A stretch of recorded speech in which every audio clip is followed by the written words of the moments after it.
نحمده ونصلي على رسوله الكريم اما بعد فاعوذ بالله من الشيطان الرجيم بسم الله الرحمن الرحيم رب اشرح لي صدري ويسر لي امري واحلل عقدة من لساني يفقهوا قولي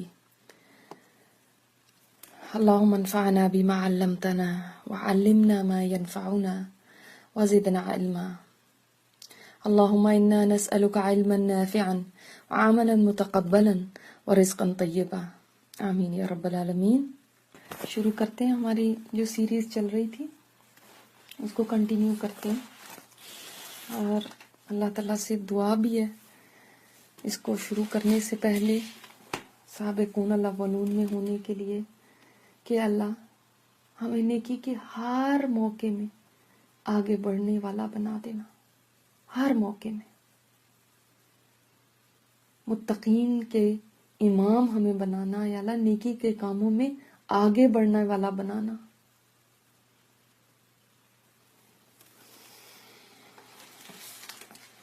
بسم اللہ الرحمن الرحیم۔ آج ہم 4th پارٹ کریں گے اپنی سیریز کا۔ مجھے کفن میں مکمل طور پر بند کر دیا گیا اور کہیں سے کوئی ایک حصہ بھی ننگا نہیں رہ گیا۔ مجھے یاد ہے زندگی میں جب مکمل کور کرنے کو مجھے کہا جاتا تھا تو میں کہتی تھی لو اب عبایا پہن لیا تو کپڑے کیسے نظر آئیں گے، پھر فائدہ کیا اتنے قیمتی کپڑے بنانے کا۔ صرف کپڑوں کی ذرا سی شو کے لیے میں نے اللہ کے حکم کو جانتے ہوئے بھی کئی بار توڑا۔ اب بھی تو دیکھو، سفید چادروں میں سر سے پیر تک ڈھکی ہوئی ہوں۔ اب کیا شو ہے میری، اور کہاں کی شو ہے؟ ہمیشہ کے لیے اب یہی ایک لباس ہے۔ کہاں گئے میرے شوخ رنگوں والے لباس، بھاری کاموں والے لباس، نت نئے ڈیزائنز والے لباس اور ڈیزائنر جوڑے جن کو پہن کے میری چال ڈھالی بدل جایا کرتی تھی، اور جن کو دکھانے کی خاطر میں اللہ کے حکم کو خاطر میں نہیں لاتی تھی، پرواہ نہیں کرتی تھی۔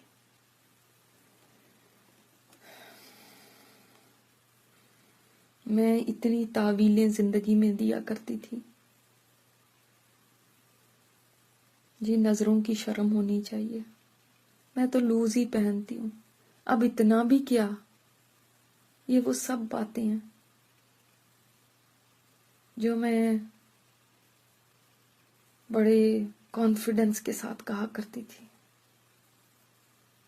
اب کیوں مجھے نہیں سوجھ رہی وہ باتیں؟ آنکھ بند ہوتے ہی کیا مجھے سب کچھ سمجھ آ گیا؟ کیا مجھے اسی کا انتظار تھا؟ میں تو اتنی تعویلیں دیا کرتی تھی، اتنے ایکسکیوزز تھے، اب تو میں ایک بھی ایکسکیوز نہیں دے رہی۔ الٹا میرا اپنا آپ مجھے ملامت کیے جا رہا ہے۔ میں اپنی دوستوں کو الزام نہیں دے سکتی جن کو امپریس کرنے کے لیے میں خوبصورت لباس پہن کے باہر نکلتی، مکس گیدرنگز میں اتراتی پھرتی تھی۔ میں اس میں اپنی دوستوں کو کچھ نہیں کہوں گی، میں خود ہی قصوروار ہوں۔ میری کزن رخشی آپا جو عمر میں ہم سے کافی بڑی تھی، اکثر مجھے سمجھایا کرتی تھی بیٹا ایسے مت نکلا کرو، خود کو کور کرو، بڑی چادر لے لو، عبایا پہن لو۔ اور میں جھٹ سے کہتی آپا عبایا والی کون سی اچھی ہیں؟ عبایا پہن کے اگر یہ کام کرنی ہے تو عبایا کا کیا فائدہ؟ عبایا پہن کے وہ بھی میک اپ کر کے نکلتی ہیں، بڑی خوبصورت بن کے چلتی ہیں، اس کا کیا فائدہ؟ وہ کون سا اپنے حسن کو چھپا رہی ہیں؟ میرے پاس 100 طرح کے بہانے تھے۔ کبھی ان کی باتوں سے تنگ آ کے کہتی تھی اچھا کر لوں گی نا، اور کبھی ان کی باتیں واقعی میرے دل کو بھی لگتی تھی، مگر پھر اپنے فرینڈ سرکل میں جاتی تو ان میں ان رہنے کے لیے اس ارادے کو جھٹک دیا کرتی تھی۔ کبھی آپا کہتی تھی مرنے کے بعد روح جسم کو ملامت کرتی ہے، برا بھلا کہتی ہے کہ تیری وجہ سے آج میری شامت آئی ہوئی ہے، تو نے یہ کیا، اور جسم روح کو ملامت کرتا ہے۔ یہ بات اب مجھے سمجھ آ رہی ہے کہ کیسے میں خود کو ملامت کر رہی ہوں اس جسم کی وجہ سے. اس کو جو بننے سنورنے اور خوبصورت لگنے کا اور پھر اس خوبصورتی کی نمائش کرنے کا جو شوق تھا، اس نے مجھے برباد کر دیا.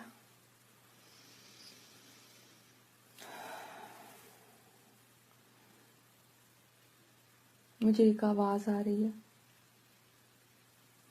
بھائی جان اور ماموں کو بلایا جا رہا ہے. تمام خواتین بھی جمع ہو گئی ہیں اور بڑی احتیاط سے میرے کفن سے اٹھا کے مجھے تابوت میں رکھا جا رہا ہے. مجھے اس میں رکھنے کے بعد اس تابوت کا منہ ایک لکڑی کے تختے سے بند کر دیا گیا.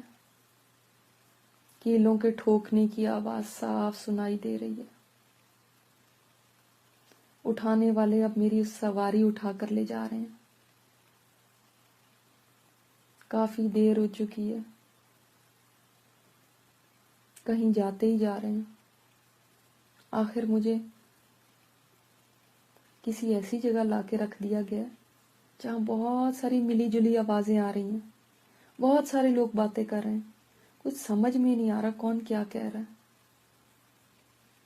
اتنے میں ایک آواز بلند ہوئی، اللہ اکبر اللہ اکبر، اللہ اکبر اللہ اکبر، اشہد ان لا الہ الا اللہ. اذان کی آواز. یہ تو ہماری مسجد کی آواز ہے. اقامہ دیا جا رہا ہے. میں اکثر اپنے شوہر کے ساتھ یہاں نماز کے لیے آیا کرتی تھی، لیکن آج میں صف میں کھڑے ہونے کی بجائے یہاں پڑی ہوں. دیکھو یہ لوگ اس وقت نماز پڑھنے کے لیے کھڑے ہو رہے ہوں گے اور میں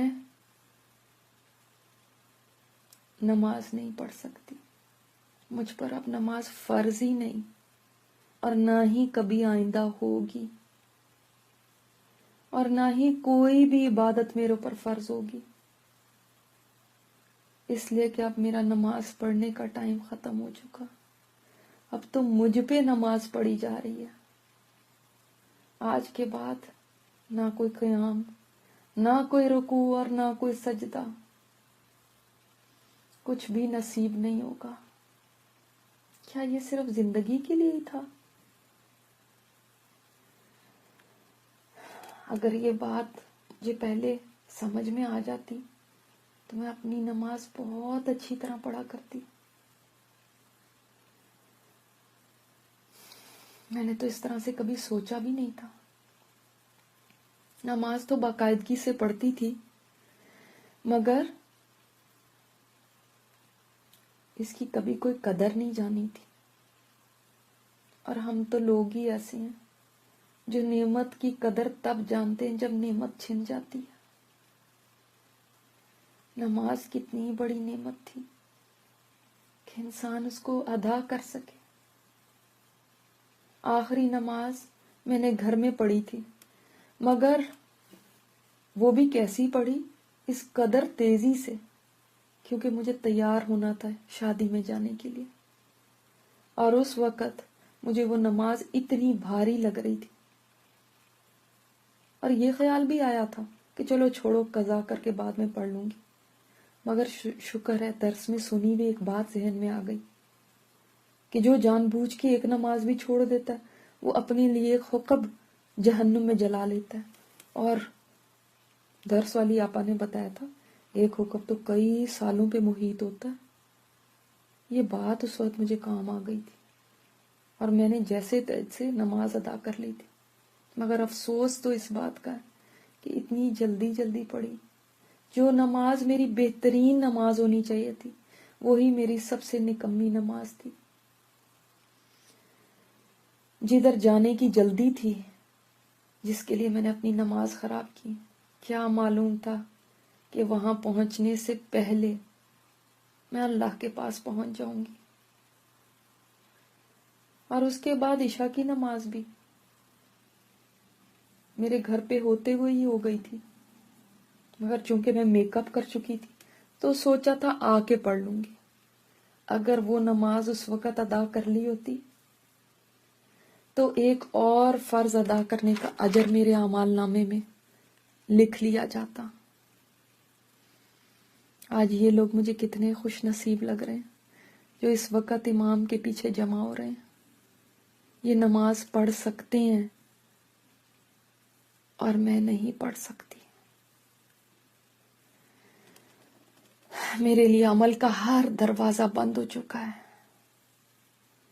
یہ نماز آج مجھے کتنی پیاری لگ رہی ہے، کاش زندگی میں بھی اتنی محبوب ہوتی، مگر زندگی میں تو یہ حال تھا کہ اذان ہو جاتی اور میرا ڈرامہ چل رہا ہوتا تو سخت مصیبت میں نماز جلدی جلدی پڑھتی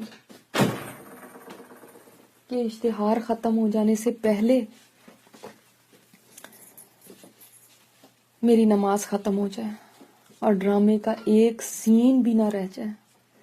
کسی شادی یا پارٹی پر گئے ہوتے تو نماز ایک چیلنج بن جاتی تھی، نیل پالش اور اتنے خوبصورت میک اپ کے ساتھ نماز پڑھنے کا تصور بھی نہیں کر سکتے تھے، اور جب گھر آ کے پڑھتی تو نیند کا غلبہ اتنا ہوتا کہ نماز میں کیا پڑھ رہی ہوں کیا نہیں پڑھ رہی کچھ سمجھ نہیں آتی تھی۔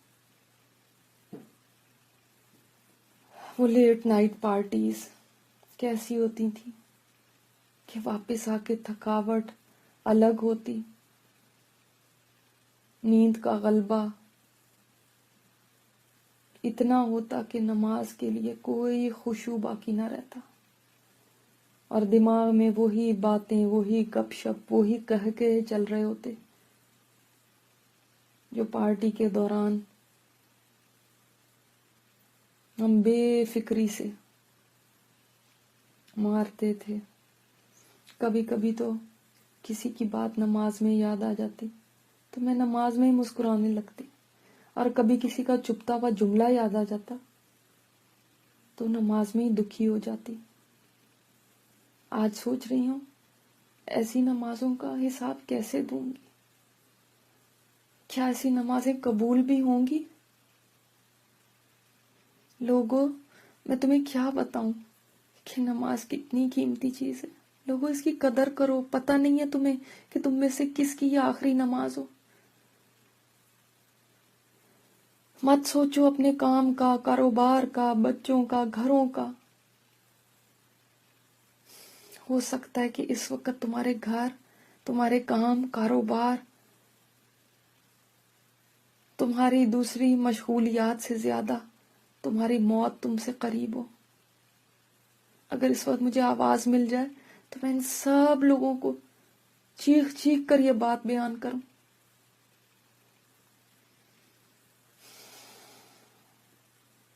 دیکھ لو، شاید اللہ نے میری سن لی۔ امام صاحب یہی بات لوگوں سے کہہ رہے ہیں۔ وہ کہہ رہے ہیں ایسے نماز پڑھو جیسے یہ تمہاری آخری نماز ہو۔ ہاں، مجھے یاد آ گیا، میں اس وقت مسجد میں ہوتی تھی، امام صاحب جب یہ بات کہتے تھے، مگر میں تو کسی اور سوچ میں ہی ہوا کرتی تھی۔ میں نے بھی تو کئی بار یہ جملہ سنا تھا اپنے ان کانوں سے، مگر کہاں میں توجہ دیتی تھی۔ کبھی دوپٹہ فکس کر رہی ہوتی، کبھی فون کی بیل بند کر رہی ہوتی، کبھی آخری میسیجز فون پہ چیک کر رہی ہوتی تھی، اور کبھی ادھر ادھر نظریں گھما کے دیکھ رہی ہوتی تھی کہ کون کون جاننے والا آیا ہوا ہے۔ کہاں میں امام صاحب کی ان باتوں کو اہمیت دیتی تھی۔ وہ کہتے تھے اور ہمیشہ کہتے ہی رہتے تھے، یہ تو ان کی عادت سی تھی۔ مجھے آج ایسا لگ رہا ہے جیسے یہ جملہ میں نے پہلی بار سنا ہے، یا شاید پہلی بار غور سے سنا ہے، یا پہلی بار شاید مجھے یہ احساس ہوا ہے کہ یہی تو سب سے ضروری بات ہے نماز میں یاد رکھنے کی، اور یہی تو دنیا کی سب سے بڑی حقیقت ہے کہ پتہ نہیں اگلی نماز نصیب ہو یا نہ ہو، موت تم سے اتنی قریب ہے۔ نماز شروع ہو چکی ہے اور امام صاحب کی تکبیر مسجد میں گونج رہی ہے، اور میری حسرتیں بڑھتی جا رہی ہیں۔ میں جب ان کے پیچھے کھڑی ہوتی تھی کیوں نہیں توجہ سے سنتی تھی، کیوں نہیں خشوع سے نماز پڑھتی تھی، کیوں نہیں اس وقت اپنی موت کو سامنے رکھ کے نماز ادا کرتی تھی۔ اس وقت لوگ اونچی آواز میں آمین کہا کرتے تھے اور میں خیالوں میں ہی کہیں آمین کہتی تھی۔ آج میں ایک آمین کہنے سے بھی محروم ہوں۔ اب کہوں بھی تو کس بات پہ کہوں؟ ہدایت کی ضرورت تو دنیا میں تھی، وہاں جو ہدایت پا گیا، وہاں جو صراط مستقیم پہ چل دیا، وہ خوش نصیب ہے۔ میرے لیے تو ہدایت پانے کا وقت ختم ہو گیا۔ صراط مستقیم پہ چلنا یا نہ چلنا اب میرے لیے کوئی معنی نہیں رکھتا۔ میرے تو رزلٹ کا ٹائم آ چکا ہے، میری ہدایت کا وقت ختم۔ میں کن چیزوں پہ خوش ہوا کرتی تھی جو فنا ہونے والی تھی، اور لمبی پلاننگز میں مشغول رہتی تھی۔ کتنی حماقت تھی، خواب کو حقیقت سمجھ بیٹھی تھی۔ آگے کے اتنے سارے پروگرام بنانے میں لگی رہتی تھی، اور یہ سوچا بھی نہیں تھا کہ موت میرے سر پہ کھڑی ہے۔ ہدایت کو اب کیا تلاش کر رہی ہوں، ہدایت کے لیے اب کیا تمنا کر رہی ہوں۔ اہدنا الصراط المستقیم پہ اب آمین کہنے کے لیے میں کیوں اتنی بے چین ہوں؟ یہ چانس تو مجھے ملا تھا، مگر میں نے خود گنوا دیا، ہمیشہ ہمیشہ کے لیے۔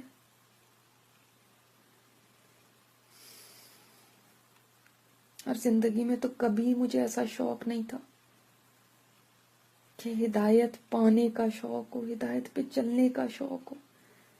اب اچانک سے یہ شوق پیدا ہو گیا۔ اس وقت تو مجھے ہدایت کا سوچنے کی فرصت بھی نہ تھی۔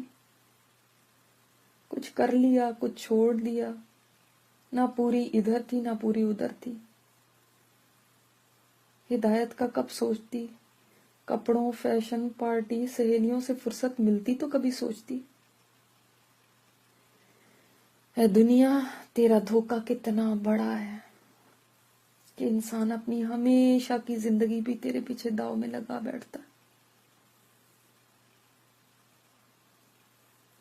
اور جب تجھے چھوڑ کے رب کی طرف روانگی ہوتی ہے تب ہوش آتا ہے، لیکن تب تک انسان سب کچھ ہار چکا ہوتا ہے،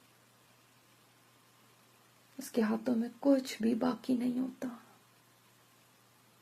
اس نے زندگی تو داؤ پہ لگا دی، اب کیا رہ گیا؟ میں کتنی بدلی بدلی باتیں کر رہی ہوں۔ یہ تو وہی باتیں ہیں جو آپا کیا کرتی تھی۔ میں حیران ہوں آج میں کیوں کر رہی ہوں؟ وہی باتیں آج میں کیوں کہہ رہی ہوں؟ فرق بس اتنا ہے کہ آپا ان باتوں کو زندگی میں ہی جان چکی تھی، ان کو زندگی میں شعور مل چکا تھا، اور مجھے زندگی ہارنے کے بعد ملا ہے۔ لوگ نماز سے فارغ ہو چکے ہیں، امام کے سلام پھیرنے کی آواز کے ساتھ ہی باتوں کی آوازیں آنے لگی ہیں۔ اور لوگوں ذکر تو کر لو، لوگوں آیت الکرسی تو پڑھ لو، لوگوں تسبیحات تو مکمل کر لو۔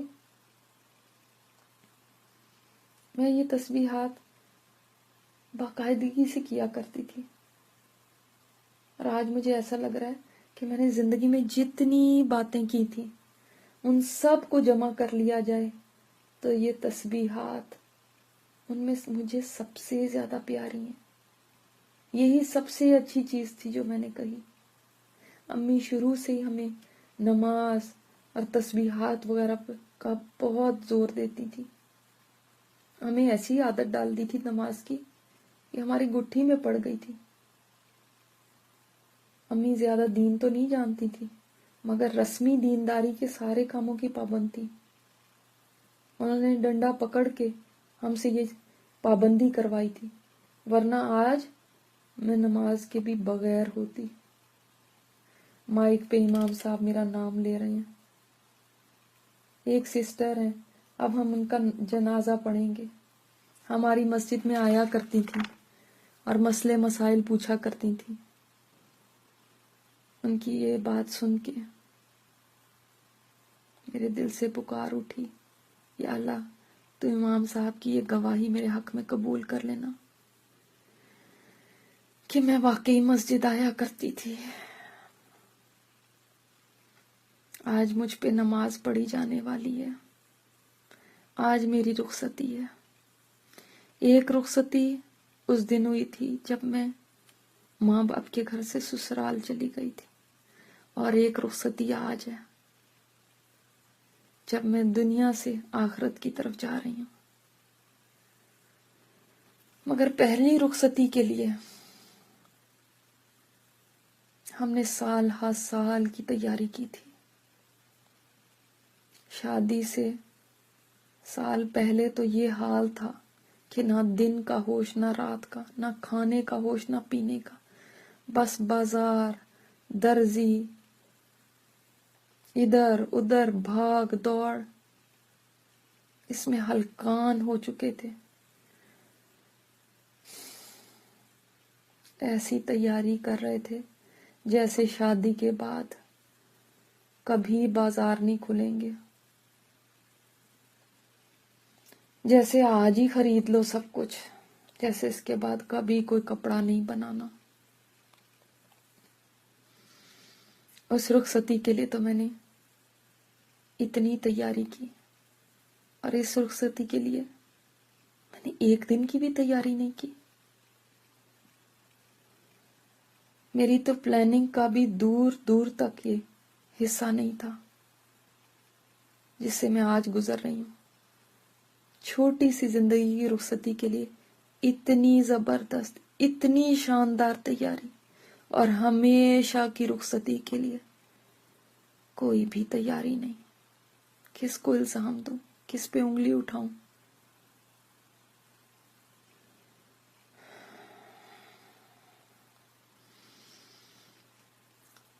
دنیا سے جو رخصتی ہوئی تھی اس کے بعد تو بازار بھی کھلے تھے اور بہت سارے موقع بھی تھے چیزیں اور بنانے کے، لیکن اس رخصتی کے بعد تو عمل کا بازار بند ہو جانا تھا، اور کبھی بھی کوئی نیکی خریدی نہیں جا سکتی تھی۔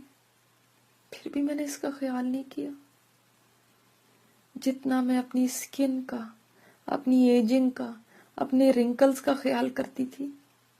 دن میں 100 دفعہ تو آئینہ دیکھ لیتی تھی، اپنی سکن کا جائزہ لیتی رہتی تھی۔ اتنی فکر اگر میں نے آج کے دن کی ہوتی تو ایسی حسرتیں نہ ہوتی۔ تب تو میں اللہ کے اولیاء میں شامل ہو چکی ہوتی، اور فرشتے غسل دینے میں مجھے الٹتے پلٹتے اور میرے جنازے میں شریک ہوتے، مگر کہاں ایسا ہوش تھا مجھے۔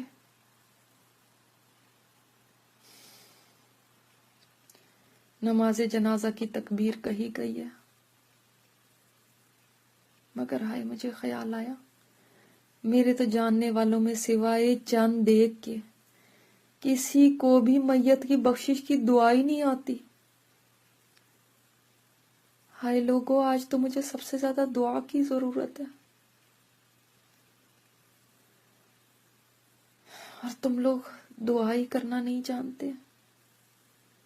میری دوستوں کو تو یہ بھی نہیں پتا کہ جنازہ پڑھنا کیسے ہے، دعا کرنی تو دور کی بات ہے۔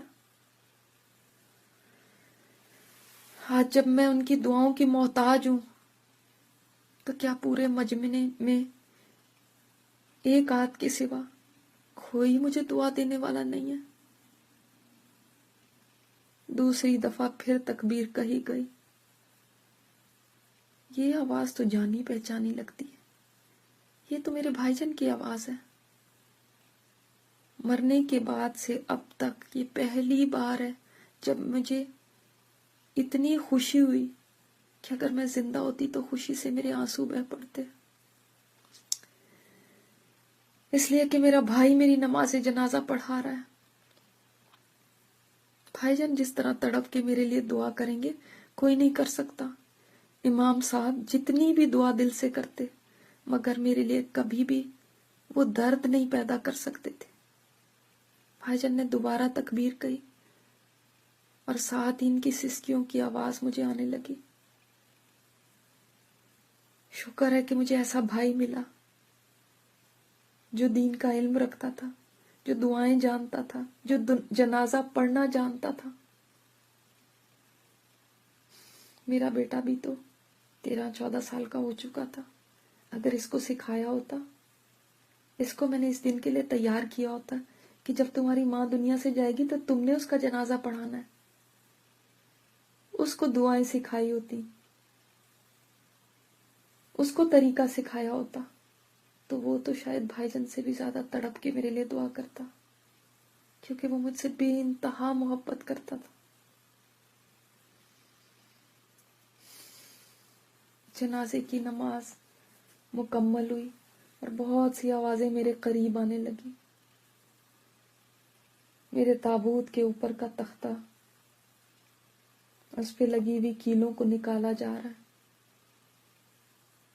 اور تختہ اٹھایا گیا ہے۔ بہت ساری روشنیاں بندر آنے لگی اور میرے چہرے سے چادر ہٹائی گئی ہے۔ بہت سی آوازوں کے بیچ میں مجھے احمد کی ہچکیوں کی آواز صاف سنائی دے رہی ہے۔ میں احمد کے رونے کو بھی پہچانتی ہوں، وہ کبھی کسی کے آگے نہیں روتے تھے، البتہ کبھی کبھار میں ان کو دعا کرتے ہوئے روتا ہوا دیکھتی تھی۔ چھوٹو کی آواز بھی آ رہی ہے، شاید وہ بھی اپنے ابو کے ساتھ کھڑا ہے۔ پھر احمد کے دوست کی آواز آئی، وہ کہہ رہا ہے احمد بس کر، تیری طبیعت پہلے ہی زیادہ اچھی نہیں ہے، اب جانے دے، دیر ہو رہی ہے۔ اس کے یہ کہنے کے بعد احمد کی آواز تو دور ہو گئی مگر بے شمار خواتین کی آوازیں آنے لگی۔ لگ رہا تھا سب امٹ کے آ گئی ہیں آج مجھے دیکھنے کے لیے۔ میں تو زندگی میں میک اپ کے بغیر کسی کے سامنے نہیں جایا کرتی تھی کہ بری لگوں گی، مگر آج دیکھو نہ کوئی میک اپ ہے، نہ کوئی بناؤ سنگھار ہے۔ آج تو اچھا وہی لگے گا جسے اللہ نیکی کا نور عطا فرما دے، وہ حسن جو نیکی کی وجہ سے چہرے پر آتا ہے، آج اسی کا چہرہ چمکے گا۔ اور میں اسے چھوڑ کے بناوٹی سنگھار کی تلاش میں ہمیشہ رہی۔ میں کس قدر بھول میں تھی۔ یہاں تک آج کا ہمارا ایپیسوڈ مکمل ہوتا ہے۔ اس کے بعد دعا کریں اللہ تعالیٰ ہمارا یہ وقت جبکہ ہم اس کی طرف روانہ ہو رہے ہوں ایسا کر دینا کہ ہمیں کوئی حسرت نہ رہے، ہم وہ عمل کر کے جائیں یہاں سے کہ اپنے اللہ کو راضی کر سکیں، جس میں سبحانک اللہم و بحمدک نشہد ان لا الہ الا انت نستغفرک و نتوب الیک۔ آمین یا رب العالمین۔ السلام علیکم ورحمۃ اللہ وبرکاتہ۔